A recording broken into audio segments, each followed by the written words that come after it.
Este domingo vence el plazo para que las universidades informen al Mineduc su decisión en torno a la gratuidad de 2016. Hasta ahora, tanto la Universidad Mayor como la Adolfo Ibáñez anunciaron que no se sumarán al beneficio. Justamente para conversar de este tema nos acompaña en CNN Chile la presidenta de la Federación de Estudiantes de la USACH, Marta Matamala. Muy buenas tardes, Marta.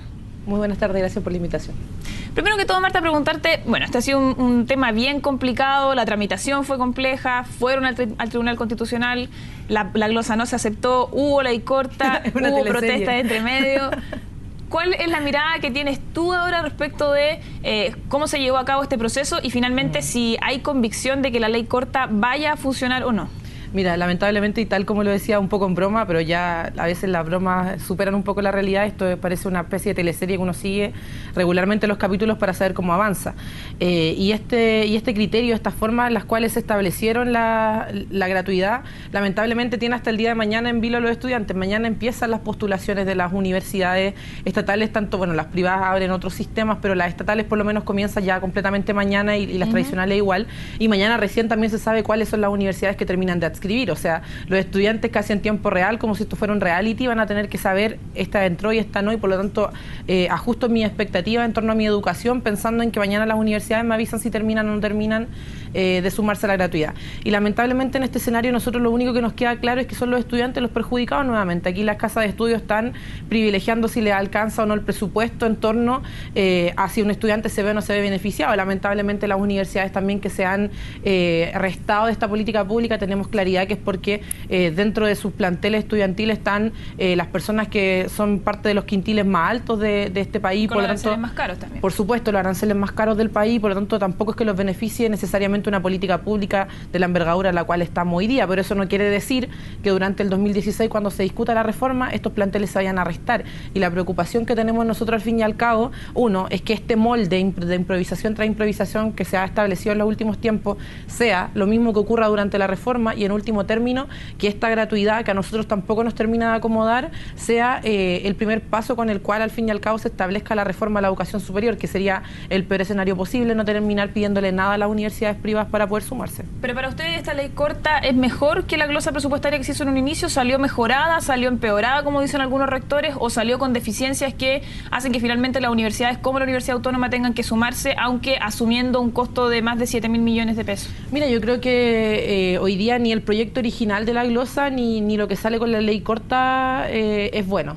Pensando sobre todo en que primero baja la cantidad de estudiantes beneficiados, se tienen que engrosar otra vez el sistema de becas, el CAE sigue existiendo también dentro de la glosa presupuestaria, que parece ser una discusión que se nos olvidó, pero que de hecho también queda consagrado por medio de la ley corta.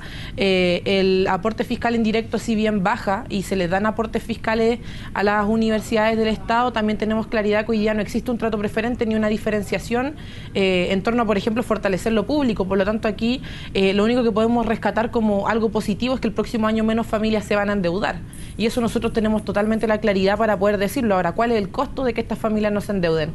Engrosar el sistema privado, terminar estableciendo al fin y al cabo que las universidades, perdón, los CFT y los IP terminan siendo algo de segunda categoría, no exigirle nada a las universidades privadas ni a ningún plantel que hoy día apenas con suerte se acreditan, y si es que quieren. Entonces aquí también hay una forma de consagrar cosas mal hechas, y lamentablemente hoy día lo único que nosotros podemos celebrar es que el próximo año 180.000 personas van a endeudarse menos, pero no sabemos a qué costo esa deuda va a terminar trayendo al sistema de la educación superior. ¿Y ahí cómo calificarían ustedes esta ley? ¿Cuál sería el calificativo que les daría? ¿Ineficiente? ¿Incompleta? A ver, yo creo que diría que no cumple las expectativas del movimiento social. Yo diría que... ¿Para ustedes no cumple lo que prometió la presidenta Bachelet? Porque no. Ella hace pocos días menciona que ya había una parte aquí del compromiso cumplido. De alguna forma hemos dado pie a la tarea que nos encomendamos de alguna forma en el programa de gobierno. ¿Para ustedes eso no es así? ¿No se cumplió lo que ella comprometió? No, de hecho nos parece que muchas veces la implementación durante este año de manera tan obtusa, yo creo que sí hubo acuerdos en general que tuvimos este año, era que muchas personas no queríamos que se implementara por medio de la glosa presupuestaria porque traía una serie de conflictos. Y lamentablemente esta tosudez que tuvo el gobierno sostenida durante el año nos hace pensar muchas veces que tenía más que ver con el próximo 21 de mayo establecer que ya se dio un primer paso, pero que a qué costo costo, cuál fue el nivel de dar ese primer paso y cuáles son las consecuencias que trae durante el próximo año. La más corto plazo es que los estudiantes el mismo domingo van a tener que postular con una lista en mano y ajustando las expectativas, pero ¿qué es lo que implica el 2016 esto? Y lamentablemente una política pública mal hecha no solamente trae coletazo en lo inmediato y en el largo plazo, sino que además hoy día sirve para levantar un estandarte y decir, bueno, nosotros cumplimos, pero el movimiento social hoy día no siente que se haya cumplido, sigue tratándose de una fracción minoritaria, sigue sin cumplirse el estándar de calidad exigido que nosotros hemos levantado en torno a las instituciones, no solamente las universidades, sigue sin discutirse de educación, lamentablemente, y por lo tanto hoy día esto parece más bien como el titular de la promesa más que la promesa cumplida. ¿Y ahí ustedes cómo ven que universidades, por ejemplo, como la Adolfo Ibáñez, que tú misma decías, tienen alumnos de clases sociales más altas, que universidades como esas puedan acceder a la gratuidad? Y también cómo ves la decisión de ellos, que se informó hace pocas horas atrás, de no participar en definitiva de la gratuidad, pero sí entregar una especie de beca con el 50% a los alumnos más vulnerables. Mira, yo creo que ahí también hay formas en las cuales el mercado mismo se acomoda y termina compitiendo dentro de sus propios términos. Hoy día la gratuidad, por ejemplo, no cubre un delta de tiempo específico extra que se puede quedar cualquier estudiante por cualquier situación, desde personal hasta académica. Y hoy día las becas sí los cubren. Hoy día las becas también les dan mucha más plata a las universidades, porque hay que acordarse que la gratuidad, si bien empieza el próximo año, también se mantienen una serie de beneficios que ya existen. Por lo tanto, también no es que la Adolfo Ibáñez ni la Universidad Mayor vayan a recaudar menos plata, la plata les va a seguir llegando. Por lo tanto, ¿por qué yo me voy a acomodar a una política pública mal hecha si me va a seguir llegando plata? Ese probablemente es el cálculo que están haciendo hoy día las instituciones de educación superior que no se están adscribiendo. Ahora, las que sí se adscriben también tienen cierta expectativa en torno a que la reforma pueda cobijarlas.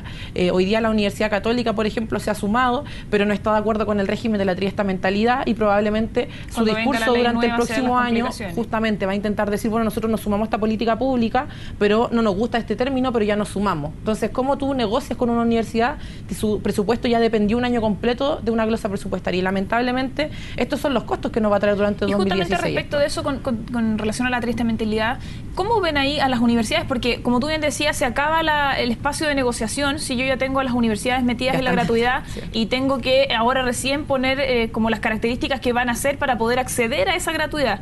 ¿Es porque esta glosa, o por lo menos lo que terminó la ley corta, abarca solo el 2016 o efectivamente ya no hay para ustedes espacio de negociación con respecto a lo que les voy a pedir para entregar la gratuidad y la gratuidad que de alguna forma ya se la entregue? Mira, ese es el mayor temor que hoy día nosotros manifestamos como Confech, justamente que este primer escenario sea como una forma de cimentar la falta de criterios que se le van a exigir a cualquier universidad para poder acceder a una política pública. Y hoy día no se les pide esta mentalidad porque según el Tribunal Constitucional es arbitrario.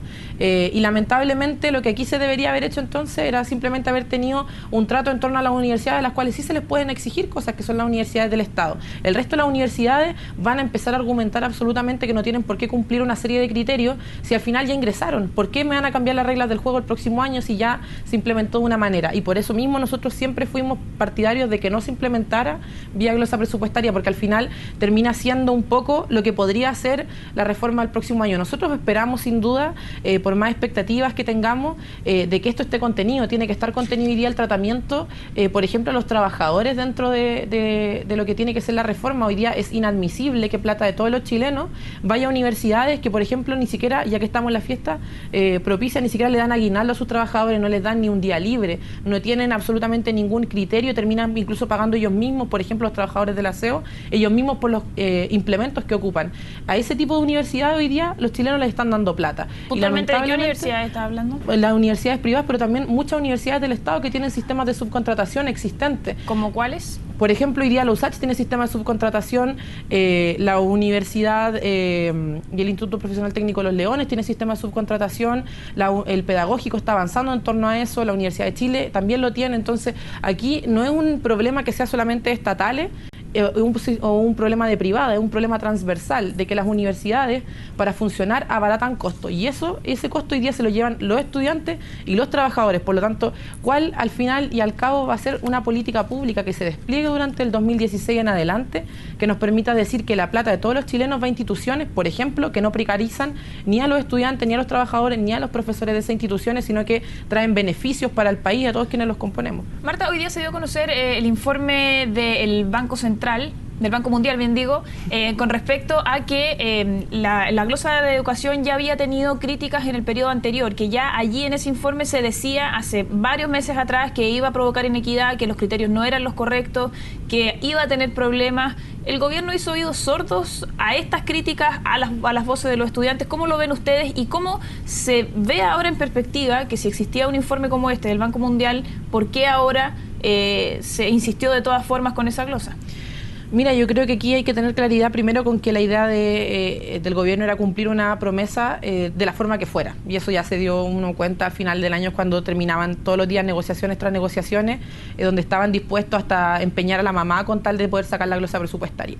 Y en segundo término, con que yo creo que aquí, si bien el Banco Mundial puede dar un veredicto, los actores sociales y los que estábamos insertos dentro de la discusión lo dijimos en incontables oportunidades. Por lo tanto, aquí el Banco Mundial, los reparos que también tiene con esta glosa presupuestaria tiene que ver con cuáles son los criterios que el Banco Mundial establece a una serie de países para cumplir expectativas educativas. Hoy día la educación no sirve únicamente para sacar trabajadores. Pero ¿cómo se explican ustedes que el gobierno no haya escuchado esta voz del Banco Mundial? ¿Cómo se explican que un gobierno haga políticas tan trascendentales, que ya lo decíamos, estaba anunciado en el programa de gobierno de la presidenta Bachelet, y que sin embargo cuando llega la hora de concretar y reciben, porque se entiende que de repente no escuchar a todos los gremios quizá, o no escuchar a todas las voces, el gobierno puede decir, no, esto es algo más ideológico, o esto estaba en el proyecto de gobierno, se pueden entender ahí diferentes miradas, pero cuando hay un organismo como el Banco Mundial, ¿cómo se explican ustedes que esto no haya sido escuchado? Mira, yo creo que ahí también tiene que ver con que hoy día las críticas que establece el Banco Mundial no son del todo centrales dentro de una reforma y también tienen que ver con una política pública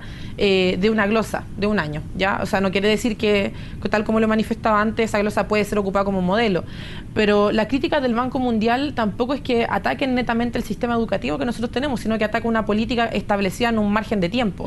Por lo tanto, también el gobierno puede hacerse un poco el loco y decir, no tengo por qué escuchar esto, porque al fin y al cabo lo que a mí me interesa es la implementación y el cumplimiento de una promesa de la manera que sea. Por lo tanto, esta crítica va a durar en el peor de los casos un año y después se puede sostener o se puede arreglar si es que esa fuera la intención del gobierno.